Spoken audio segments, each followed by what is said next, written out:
Salam damai sejahtera untuk kita semua. Puji Tuhan, kita bertemu kembali dalam pembahasan pelajaran Sekolah Sabat bersama saya, Pendeta Del Sompotan lewat channel ini. Sebelum kita akan masuk dalam pembahasan pelajaran Sekolah Sabat kita, mari kita tunduk kepala dan kita berdoa. Bapa kami yang di sorga, kami membutuhkan kuasa Roh Kudus-Mu, manakala kami akan membahas pelajaran Sekolah Sabat ini. Dengan pertolongan sorga, kami boleh mengerti dan kami boleh menjadi pelaku-pelaku firman di dalam kehidupan kami lewat prinsip-prinsip penting dari pelajaran Sekolah Sabat ini. Terima kasih Tuhan, dalam nama Yesus kami berdoa. Amin. Terima kasih kepada saudara-saudara sekalian yang telah menjadi subscriber setia daripada channel ini. Bagi Anda yang baru pertama kali bergabung atau belum menjadi subscriber dari channel ini, Anda boleh klik tombol subscribe di bagian bawah warna merah dari layar ini dan klik juga tombol share-nya untuk jadi berkat bagi orang lain dan berikan juga like dan komen di dalam video ini. Kita akan masuk dalam pembelajaran Sekolah Sabat kita. Kita telah tiba pada pelajaran yang ke-8 dan judul pelajaran kita untuk pelajaran yang ke-8 ini adalah bebas untuk beristirahat. Bebas untuk beristirahat. Ayat hafalannya terdapat di dalam Mazmur 27 ayat 1. Tuhan adalah terangku dan keselamatanku. Kepada siapakah aku harus takut? Tuhan adalah benteng hidupku. Terhadap siapakah aku harus gemetar? Mazmur 27 ayatnya yang pertama. Di dalam pelajaran Sekolah Sabat pada sepanjang pekan ini kita akan coba melihat bagaimana Yesus memberikan kesembuhan kepada beberapa tipe orang. Paling tidak ada dua tipe orang yang sakit. Yang pertama adalah contoh penyembuhan yang diberikan di sini adalah orang yang menderita sakit bahkan sudah tidak bisa berjalan dan tidak bisa datang kepada Yesus. Nampak sekali ada gejala-gejala sakit daripada orang tersebut. Dan yang kedua adalah orang yang tidak memiliki gejala-gejala, ya. Kasusnya berbeda. Orang ini tidak kelihatan sakit, tidak ada gejala-gejalanya. Bagaimana kemudian orang seperti ini disembuhkan oleh Yesus? Sekali lagi, pada pekan ini kita akan melihat dua contoh daripada penyembuhan yang sangat berbeda.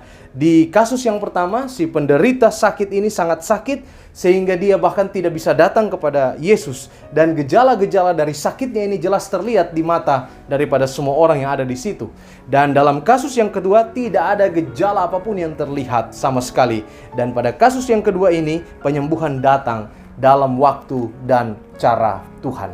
Lebih dalam lagi di dalam pelajaran Sekolah Sabat ini kita coba akan menyelidiki bagaimana topik tentang istirahat, kelegaan di dalam Tuhan dari rasa sakit, dari penderitaan, dan kita juga akan mendapatkan pelajaran di sini bagaimana ketika doa kita untuk mendapatkan penyembuhan dari Tuhan. Kita berdoa meminta penyembuhan dari Tuhan, namun penyembuhan itu tidak kunjung datang. Apa respon kita sebagai manusia?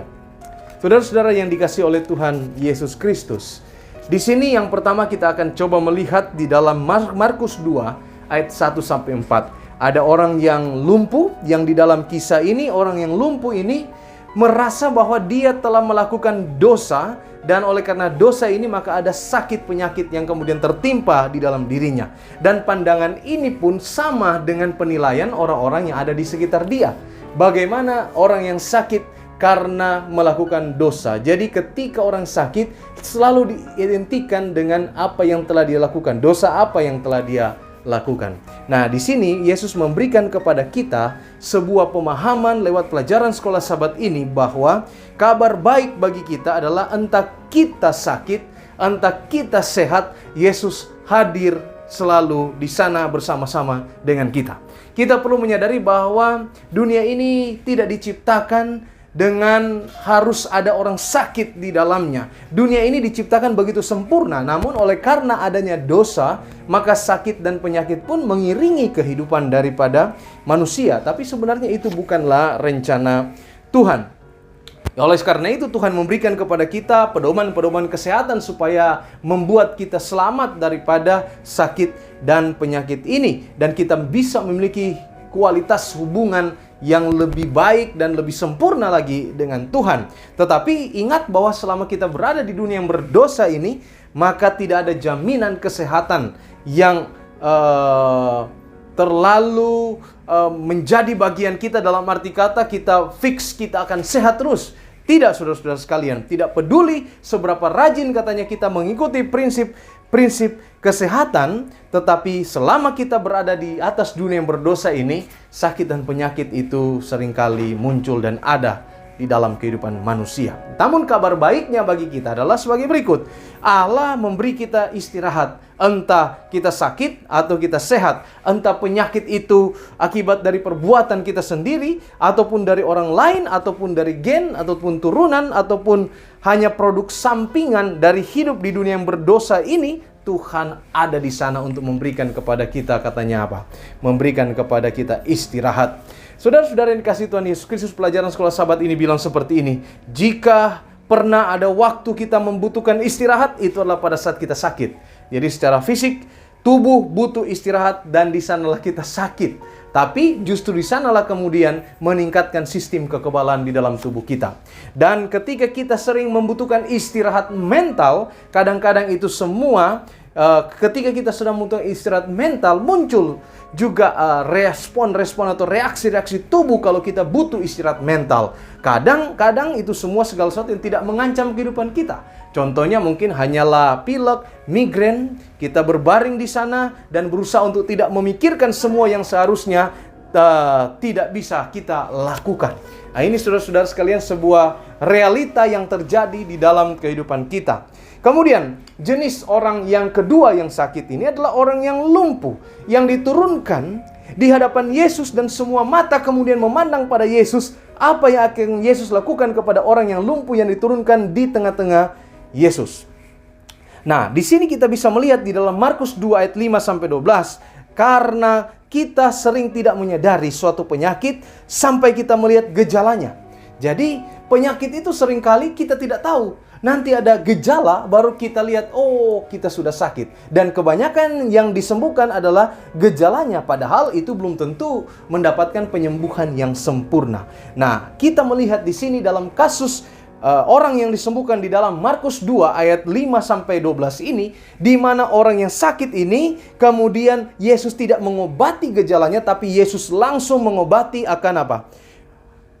Penderitaannya. Yesus akan mengobati langsung dengan memberikan pengampunan. Dalam arti yang Yesus sembuhkan ini adalah akar daripada penyakitnya ini, bukan gejalanya saja. Apa maksudnya ini? Saudara-saudara sekalian, disebutkan di sini bahwa orang lumpuh yang membutuhkan penyembuhan ini, Yesus langsung bilang kepada orang lumpuh ini, Yesus berikan pengampunan kepada orang ini. Sehingga ini menyembuhkan akar dari setiap penyakit yang ada. Orang ini butuh pengampunan karena dia merasa terpisah dari Allah. Ada beban yang berat yang dia pikul di dalam kehidupannya, sehingga dia butuh pengampunan. Dan di sanalah Yesus datang. Yesus yang pernah berkata di dalam Kejadian pasal 1, dia mengucapkan, lalu kemudian terjadi sesuatu di atas dunia ini, jadilah terang, jadilah benar-benar penerang. Yesus yang sama memberikan kata-kata pengampunan yang begitu mahal harganya.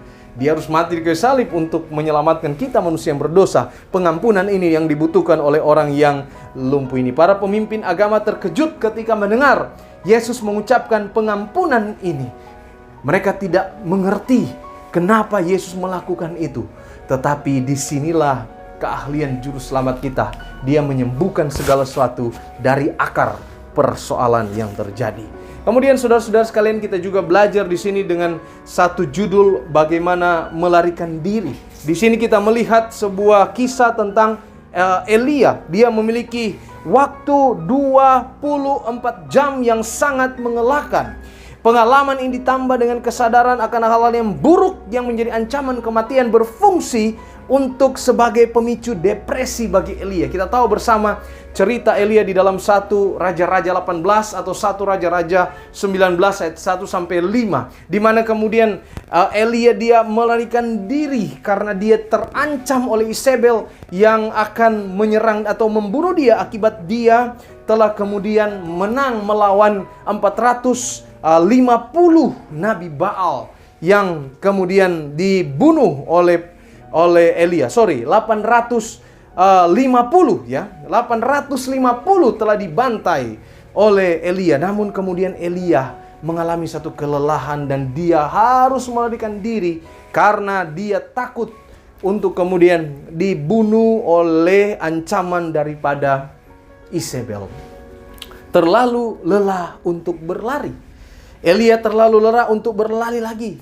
Dan jika berdoa kembali, doa ini sangat berbeda dari doa yang dipenuhi iman yang dijawab oleh Tuhan di Gunung Karmel, di mana pada waktu itu di hadapan imam-imam, para nabi-nabi Baal, kemudian para anggota istana, di mana dia menang.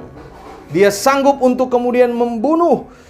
Elia ada di sana ketika para nabi Baal sekitar 850 dibantai, bahkan mungkin beberapa dari mereka dengan tangannya sendiri. Dicatat dalam 1 Raja-Raja 18 ayat 40. Tetapi pada waktu ini doanya kemudian adalah doa yang putus asa, sederhana dan singkat. Di dalam 1 Raja-Raja 14 ayatnya yang keempat, 19 ayat yang keempat. Ketika Elia akhirnya diam, rasa bersalah itu kemudian menimpa dirinya. Dia menyadari bahwa pelarian yang tergopoh-gopoh ini telah membajak apa yang telah menjadi peluang besar reformasi di Israel. Saudara-saudara yang dikasihi oleh Tuhan Yesus Kristus, Ellen White menuliskan di dalam Steps to Christ halaman 97 sebagai berikut. Mungkin kita tidak perlu bukti yang khusus mengenai wajah Kristus ketika memandang kepada kita dengan kasih dan kelembutan. Tetapi memang demikian adanya. Mungkin kita tidak merasakan pegangan tangannya, tetapi tangannya ada di atas kita dalam kasih dan belas kasihan. Tuhan terus bekerja bersama-sama dengan kita. Apapun keberadaan kita ketika kita berada pada titik terendah sekalipun, Tuhan ada bersama-sama dengan saudara dan saya. Istirahat dan banyak lagi. Disebutkan pelajaran hari Kamis, Allah mengetahui bahwa semua pelarian telah membuat Elia lelah. Allah mengetahui bahwa lebih lelah dari lelah secara fisik, lelah secara emosional, dan membawa banyak rasa bersalah seperti yang Yesus lakukan pada orang lumpuh bertahun-tahun kemudian. Allah menghapus sampai bersih dan memberikan istirahat kepada Elia. Akhirnya dia benar-benar tidur dan disegarkan kembali. Dan kita berharap menjadi satu akhir cerita, tetapi tidak demikian. Rupanya istirahat dari Allah bukanlah peristiwa satu kali.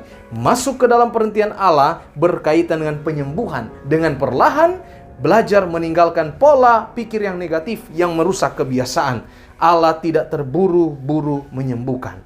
1 Raja-Raja 19 ayatnya yang kelima dan 8, apa yang terjadi dengan Elia? Setelah istirahat, Elia berlari lagi. Tiap kala Allah mengarahkan kembali pelariannya, Allah mengerti bahwa hidup di dunia penuh dengan dosa ini dapat menyebabkan depresi. Dia mengerti dorongan kita untuk berlari, tetapi dia ingin mengarahkan kembali pelarian kita. Alih-alih semua mekanisme penanggulangan yang merusak diri sendiri itu kita coba, dia ingin kita berlari bersama-sama dengannya. Poinnya adalah kita harus berlari-lari bersama-sama dengan Tuhan. Elia tidak memiliki energi untuk melakukannya kalau dia tidak berlari dengan Tuhan.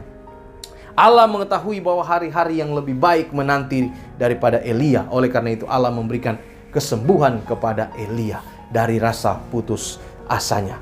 Inilah pelajaran sekolah sahabat kita sepanjang minggu ini yang membahas 3 peristiwa besar. Dan di sana kita ambil pelajaran bagaimana seorang yang kemudian menunjukkan gejala-gejala yang sakit, lalu kemudian Yesus sembuhkan. Lalu ada orang yang juga merasa bahwa dia sakit karena dia berbuat dosa. Lalu di sana juga ada pelajaran yang kedua, di mana orang yang lumpuh menunjukkan jelas gejala-gejala sakitnya, tapi Yesus justru menyembuhkan akar daripada sakit penyakit itu. Jadi dia menyembuhkan dengan memberikan pengampunan. Dan kita juga belajar tadi dari peristiwa Elia, bagaimana Elia begitu menang, lalu kemudian dia mengalami sebuah kekalahan dan dia berlari. Dia mengalami kelelahan dan Tuhan hadir di sana memberikan dia kekuatan dan dia mampu berjalan atau berlari bersama-sama dengan Tuhan. Kiranya pelajaran sekolah sahabat ini boleh menjadi berkat untuk kita semua. Dan bagi Anda yang belum subscribe akan channel ini, boleh Anda subscribe saat ini juga dengan klik tombol subscribe berwarna merah di bawah dari video ini. Berikan tanda like, komen, dan share untuk jadi berkat bagi orang lain. Tuhan memberkati kita semua. Amin.